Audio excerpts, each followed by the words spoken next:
दोस्तों, आज की इस वीडियो पे हम लोग बात करने वाले हैं HCF निकालने की। जैसा कि आपके chapter number 1 math high school में यहाँ पे लिखा है, निम्नलिखित संख्याओं का महत्तम समापवर्तक मतलब HCF ज्ञात करने के लिए यूक्लिड विभाजन एल्गोरिथम का प्रयोग कीजिए। यहाँ पे देखिए दोस्तों, 3 एग्जाम्पल्स हैं। इनमें से हमें बहुत अच्छे से इस चीज़ को समझना है। ठीक है दोस्तों, इसको मैं आसान से आसान भाषा में समझाने की कोशिश करूँगा कि यहाँ पे यूक्लिड विभाजन एल्गोरिथम का मतलब क्या होता है। ये बहुत सारे बच्चे इस टॉपिक पे कंफ्यूज रहते हैं। ठीक है तो बहुत सारे बच्चों को HCF निकालना और LCM निकालना इनका मतलब भी नहीं पता होगा, तो इसको निकालेंगे कैसे। ठीक है, तो हम इसको एकदम बेसिक से लेकर के चलेंगे इस टॉपिक पे। आज के बाद आपको कोई भी डाउट नहीं रहने वाला दोस्तों। ठीक है, तो चलिए शुरू करते हैं। हमारे पास ये पहला क्वेश्चन यहाँ पे देखिए, देख लीजिए दोस्तों। 135 और 225 का हमें HCF निकालना है। तो यहाँ पे मैंने लिख दिया है 135 और 225 का हमें निकालना है HCF। तो HCF देखिए, HCF निकालने की 2 विधियाँ। एक विधि वो है गुणनखंड विधि, जो आप ऐसे करके पढ़ते आए हो बचपन से आप लोग यूं करके पढ़ते हो, ऐसा वाला मेथड। ठीक है, वो चीज़ आपका बचपन वाला है। इसमें हम लोग यूक्लिड विभाजन एल्गोरिथम की बात चल रही है, तो यूक्लिड विभाजन एल्गोरिथम के बारे में हम लोग जानते हैं क्या होता है यूक्लिड विभाजन प्रमेय का या यूक्लिड विभाजन एल्गोरिथम। तो कोई भी जैसे देखिए दोस्तों, यहाँ पे लिखा है, या फिर मैं ऐसे ही समझाने की कोशिश करता हूँ आपको रिलेट करना। जैसे इन दोनों नंबर्स में हम छोटे नंबर्स का ध्यान से समझना दोस्तों, इन दोनों नंबर में हम अगर छोटे नंबर का बड़े नंबर में भाग लगाते हैं, छोटे नंबर का यानी 135 का हम 225 में भाग लगाते हैं, वो जो भाग के बाद का जो प्रोसेस होगा वो उससे हम लोग HCF निकाल लेते हैं। HCF निकालने की ही विधि यूक्लिड विभाजन प्रमेय एल्गोरिथम होती है, लेकिन उसमें हम लोग भाग विधि का प्रयोग करते हैं। ठीक है दोस्तों, तो इससे हम और क्लियरिटी से समझते हैं इसका कैसे हम लोग यूज करते हैं। एक एक स्टेप आप लोग ध्यान से देखिएगा। देखिए, हम लोग इसका निकालते हैं यूक्लिड विभाजन एल्गोरिथम के द्वारा निकालते हैं। तो हम लोग सबसे पहले, मैंने बताया दोस्तों कि हमें सबसे पहले क्या करना होगा, सबसे पहले हमें छोटी वाली संख्या का बड़ी वाली संख्या में भाग लगाना होगा। तो हम लगाते हैं 135 का भाग हमें 225 में लगाना है। मैं जो बता रहा हूँ बस आराम से सुनते जाना, ये टॉपिक बहुत ही आसान लगने लगेगा। तो यहाँ पे जैसे ही हम भाग लगाएंगे 135 का 225 में, तो हम देखेंगे कि दो बार में कितना चला जाएगा, ज़्यादा चला जाएगा, 270 हो जाएगा। ठीक है, तो हम 2 बार में नहीं ले जाएंगे, एक बार में ही जाएगा। तो यहाँ से भाग लगाना है, यहाँ पे आ जाएगा 135 आ जाएगा, और यहाँ पे कितना बचेगा, 0 बचेगा, और 12 से 3 9 बचेगा, इधर कुछ नहीं बचेगा। ठीक है दोस्तों, यहाँ तक आपको समझ में आया दोस्तों, कोई डाउट नहीं होना चाहिए। यहाँ तक आप लोग बचपन से करते आए हो कैसे हम लोग इसका भाग करते हैं। हमने कुछ नहीं किया, छोटी संख्या का बड़ी संख्या में भाग लगा दिया है और हमारे पास रिजल्ट निकल के आ गया। अब क्या करेंगे दोस्तों, इसके बाद हम लोग स्टेप चेंज करेंगे। इसमें कई सारे चरण होते हैं दोस्तों, कई चरणों में ये चीज़ संपन्न होती है। इस चीज़ को हम क्या ऐसे लिख सकते हैं क्या, ध्यान समझना, ये चीज़ एल्गोरिथम में बहुत ही खास होती है। इस चीज़ को हम लोग बचपन से लिखते आए हैं। याद रखना, जो इस बीच में लिखा होता है उसको हम कहते हैं ए, उसको हम लोग क्या कहते हैं, ए कहते हैं। जो इधर लिखा है जिससे हम लोग भाग लगा रहे हैं दोस्तों, तो इसको हम लोग बी कहेंगे। ठीक है, और ये जो भागफल है इसको हम लोग क्यू कहते हैं, और जो शेष फल आया उसको हम लोग दोस्तों क्या कहते हैं, उसको हम लोग आर से दिखाते हैं।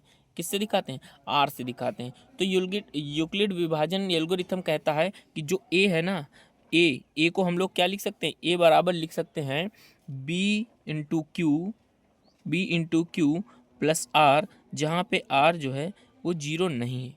तो यहाँ पे देखिएगा, यहाँ पे क्या लिखा मैंने, देखिए एक ये क्या लिखा है, इसको ध्यान से समझिए क्या लिखा है। यहाँ पे देखिए 225 को हम क्या लिख सकते हैं, अगर हम 225 बराबर क्या लिख सकते हैं, तो हम लिख सकते हैं 135 गुणे 1 प्लस में 90।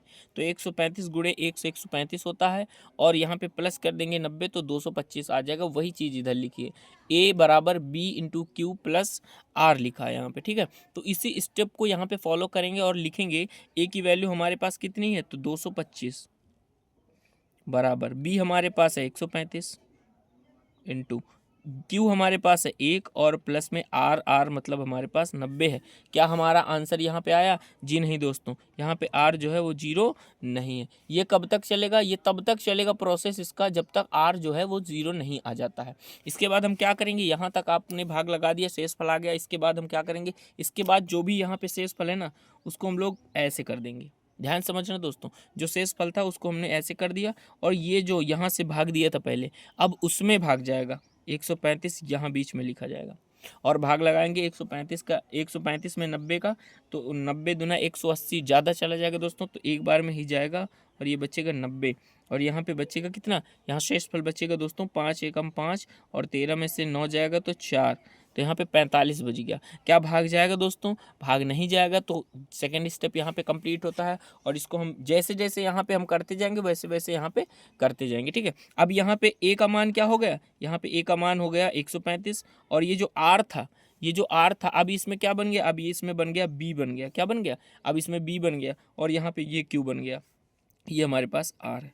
तो इस तरह से हम लिखेंगे, यहाँ पे फिर से लिखेंगे ए बराबर, हम लिखेंगे ए की वैल्यू हमारे पास 135 है, 135 बराबर लिखेंगे 90 गुणे 1 और प्लस में 45 लिखेंगे और जैसे लिखेंगे देखिए दोस्तों यहाँ पे क्या हमें आर 0 मिला है, यानी शेष फल हमें 0 मिला है क्या, तो नहीं मिला है, तो इसका मतलब अभी हम और आगे बढ़ेंगे। इसके बाद हम क्या करेंगे, जो भी हमारा ऐसे है ना शेष फल, उसको फिर से हम ऐसे कट कर देंगे और यहाँ पे जिस पहले वाले में जिससे भाग लगाया था, मतलब 90 को हम यहाँ पे नोट कर लेंगे और फिर से भाग लगाएंगे, वही प्रोसेस, इतना भूल जाओ दोस्तों। अब ये नया एक भाग बन गया और यहाँ पे फिर से भाग लगाना है, तो कैसे लगाएंगे, तो देखिए दोस्तों 2 बार में पूरा पूरा कट जा रहा, तो 45 दूना 90 होता है और 90 में यहाँ पे शेषफल क्या आ गया, 0 आ गया और यहाँ से थर्ड स्टेप समाप्त होता है। यहाँ पे ए हमारा 90 बन गया, अब इस बार जो ये है बी बन गया और ये हमारा क्यू हो गया, ये हमारा आर हो गया।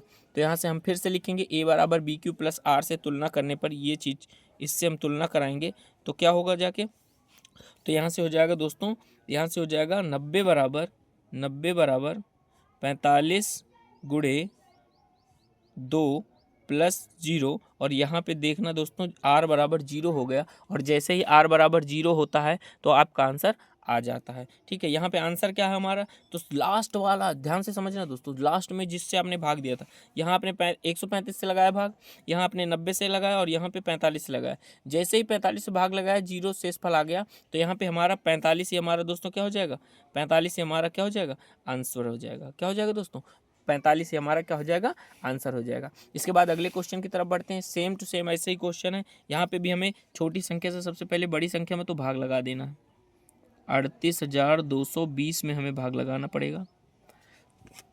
तो सबसे पहले यहाँ पे 382 में भाग लगाएंगे तो कितने बार जाएगा दोस्तों, यहाँ पे एक बार में ही जाएगा, एक बार में जाएगा, तो यहाँ से एक बार में गया तो 196 बचा, 196 में यहाँ पे घटाना है, घटा दीजिए तो 12 में से 6 जाएगा, 6 बचेगा, 17 में से 9 जाएगा, 9 8 बचेगा। ठीक है, और यहाँ से 2 में से 1 जाएगा तो 186 बचा, भाग नहीं जाएगा दोस्तों। क्या अब ये वाला स्टेप करेंगे जो हम यहाँ पे करते आए हैं, यहाँ पे ये जो स्टेप करते आए हैं ये अभी नहीं करेंगे, देखना दोस्तों ध्यान से, शेषफल तो ये इतना थोड़ी ना आया, अभी तो यहाँ पे 2 है और 0 है, इन दोनों को नोट करना है, तो यहाँ पे 2 नोट करेंगे और जैसे ही 196 का 1862 में भाग लगाएंगे तो यहाँ पे चला जाएगा 9 बार में चला जाएगा और जैसे ही 9 बार में जाएगा यहाँ पे आ जाएगा 9 छक्के 54 और ये हो जाएगा 1764 हो जाएगा। और यहाँ पे फिर से हम लोग क्या करते हैं दोस्तों, यहाँ पे फिर से घटाते हैं तो 12 में से 4 जाएगा, 8 बचेगा और यहाँ पे 15 में से 6 जाएगा, 9 बचेगा। ठीक है, 9 बचेगा नहीं, यहाँ पे 15 में से 6 जाएगा, 8,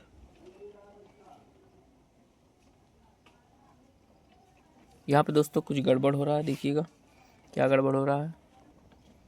चलिए देखिए दोस्तों, यहाँ पे कुछ गड़बड़ नहीं हुआ, 15 में से 6 जाएगा, 9 बचेगा, यहाँ 7 से 7 जाएगा, कुछ नहीं बचेगा, 1 से 1 जाएगा, कुछ नहीं बचेगा।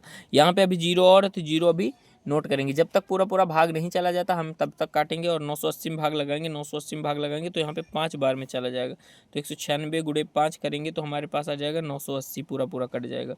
और यहाँ पे देखिएगा दोस्तों पहले ही स्टेप में अभी हमें स्टेप बदलने की जरूरत पड़ी क्या, यहाँ पे हमारे पास ये इतना आया था, अभी हमने 2 उतारा तो यहाँ तक भाग चला गया, फिर 0 उतारा तो यहाँ तक भाग चला गया, तो अभी भाग पहले स्टेप में हमारा कंप्लीट हो गया। तो हम लिखेंगे यहाँ पे स्टेप जो हमने पहले लिखा था, यहाँ पे ये हमारा ए है, ये हमारा बी है, ये हमारा क्यू है और ये हमारा आर है, ये हमारा आर है। अब हम लिखेंगे, कैसे लिखेंगे, यहाँ पे हमारा था ए बराबर बी इंटू क्यू और प्लस आर, जहाँ पे आर जो है वो 0 नहीं होता था। ठीक है यहाँ पे क्या हो जाएगा, ए की वैल्यू हम लिखेंगे 38,220 बराबर, बी हमारे पास 196 है गुणे में 195 हो जाएगा और प्लस में 0 हो जाएगा। यहाँ पे आर देखिए 0 आ गया है और यहाँ पे आपका पहले ही स्टेप में समाप्त हो गया। तो यहाँ पे जो लास्ट बार जिससे भाग दिया, लास्ट बार में मतलब यही पहला स्टेप होगा। तो यहाँ पे ये हो जाएगा हमारा आंसर 196 हमारा दोस्तों राइट आंसर हो जाएगा। तो यहाँ तक दोस्तों बात आपको समझ में आई होगी। ठीक है, अगला क्वेश्चन यहाँ पे अगर समझ में आया है तो बताना कमेंट में कि वीडियो कैसे लगी है।